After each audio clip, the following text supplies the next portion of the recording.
Здравейте! Пускам това видео в отговор на Митко от Nomad Service, който така доста вчера пусна в неговия YouTube канал един подкаст с доста невярна информация по мой адрес.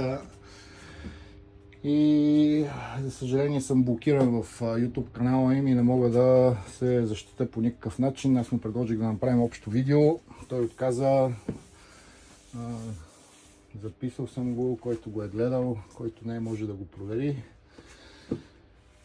Така, причината да се свържа с Nomad Service като цяло беше, бях подлъган от видеята, че мога да свършат работата, която аз исках да ми бъде свършена.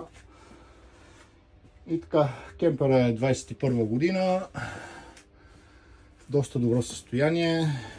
Ако реално го сглобя, изчиста мухъла, там въглите, които има така малко, перденцата, тук нареда плоскостите, никой не може да хване какъв е проблема. Това, което аз исках от тях, реално е отстраняване на теча, който е по дължината, се оказва, че е. И пукнатия люк, който това сега в момента е плексиглас, трябваше да се свали, да се отремонтира. Ако не може да се отремонтира, да се смени с нов. Това ни бяха оговорките. И така, за съжаление, месец, значи 45-6 дена ги борих вчера. Стоя при тях, което се е бягам на слънце, Пловдив, знаете, много топло, но влагата не излиза. Както виждате, това е уред за мерене на влага. Тук съм сложил на Тиксо, в което да следа дали има спадане на влагата. Съм си го маркирал. Една скобичка, който ще си купува кемпер или караван, хубаво да има такъв уред преди покупка, да може да следи каква е влажността. Около 20% мисля, че се води за нормално. И така, оговорката ни беше тези стени да се подменят с бял шперплат или там каквото те ползват. Това нещо, като към носещата конструкция, тази табла и тази табла, в смисъл това е шперплат около 22 мм някъде, да се подмени. Ще ви покажа след малко отвън колко е изгнил, ако може, ако не да се подсили. И така, влагата в стените си стои, видимо няма, ако нямаш уреда, като се изчисти самия шперплат, който е залепен върху XPS, тук го разглавях за да видя, той все още е твърд, не е изгнил.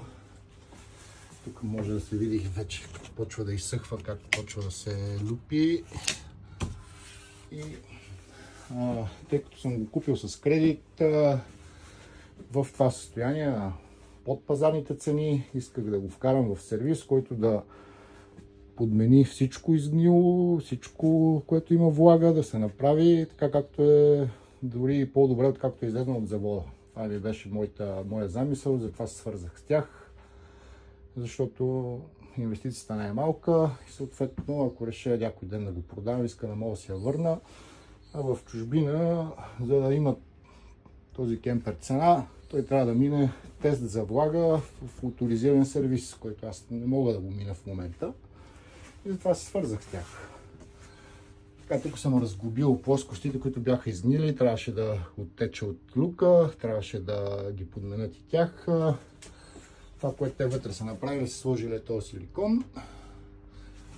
Тук е едно усилване, една дървена градичка са сложили по дължината на люка. Следите, от тук имаше битумна лента и отвътре. Могат да се видят, сега ще го чиста. Този плексиглас аз съм го сложил и това, което ми майсторчето при Митко, което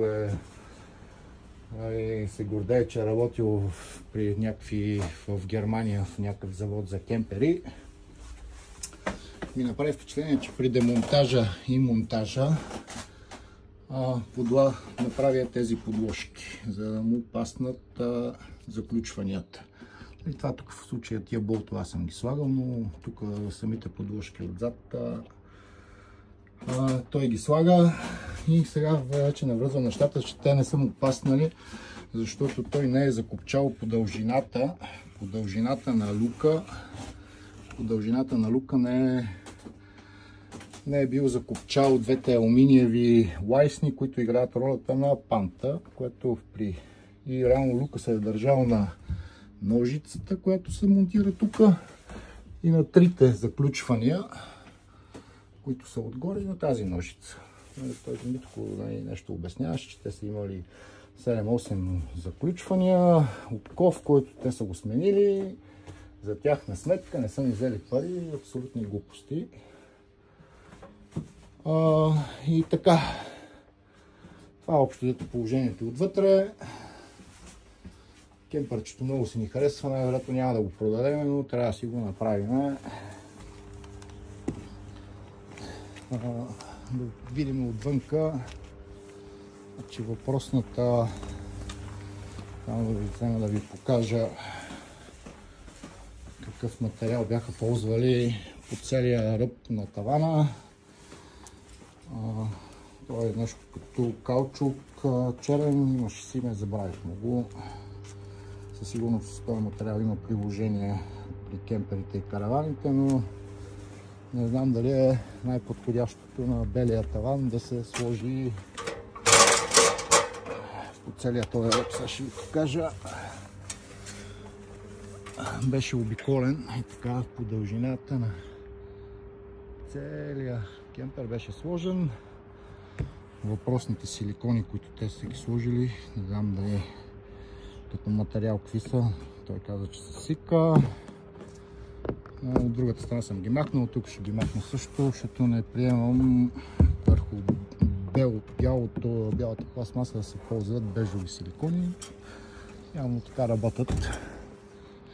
Другото нещо е въпросната лента.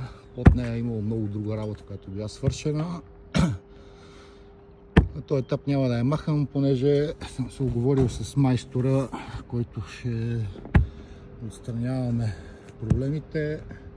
Да го оставим в този вид, да го напълним тук с вода, да видим дали тече.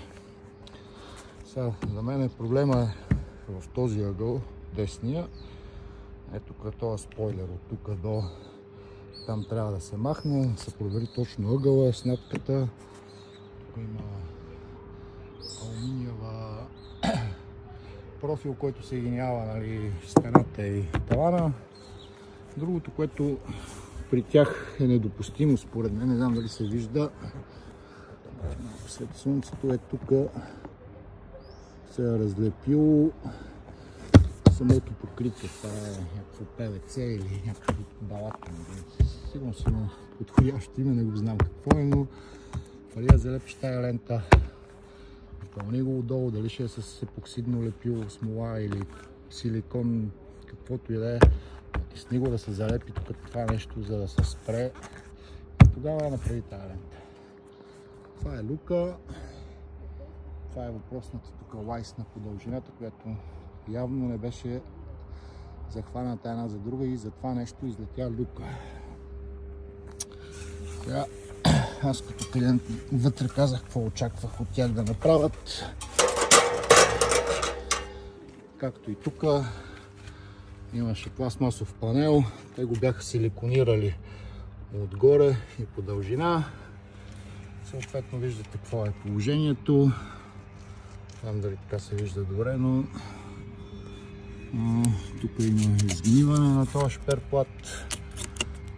И съответно аз всичко това нещо, сега като изсъхне, ще го махна до здраво, ще го напълня с епоксидна смола и с фибро стъкло да го заздравя.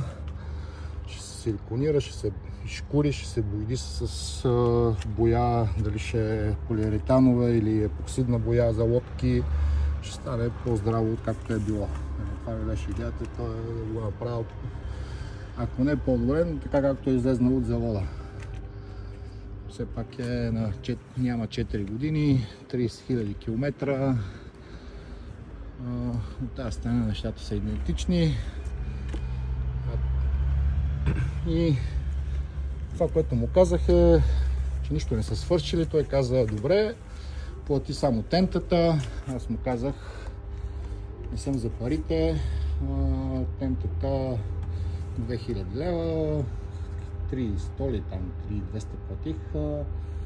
Платих си цялата сума. Ако люка не беше излетял на магистралата, като може да се предизвика много сериозен инцидент, въобще нямаше да пиша, да снимам.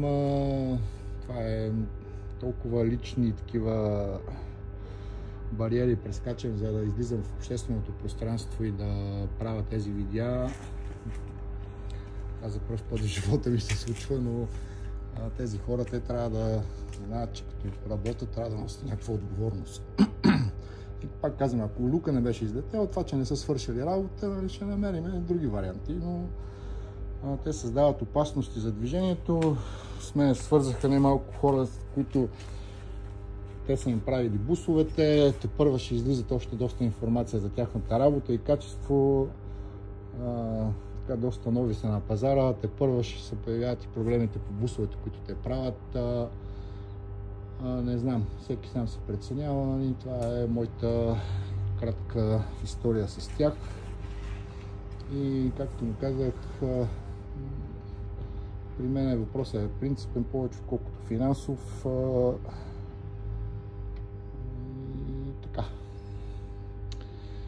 Това е. Ако някой има идеи как мога да изкара влагата от стените, може да пише, защото съм на етап, който ще пробвам да сваля тапета и вече ако не излезне, тогава ще свалям и шпер плата, който е залепен за XPS и ме притеснява, че ще наруша и XPS-а и ще си отворя още много работа. Благодаря.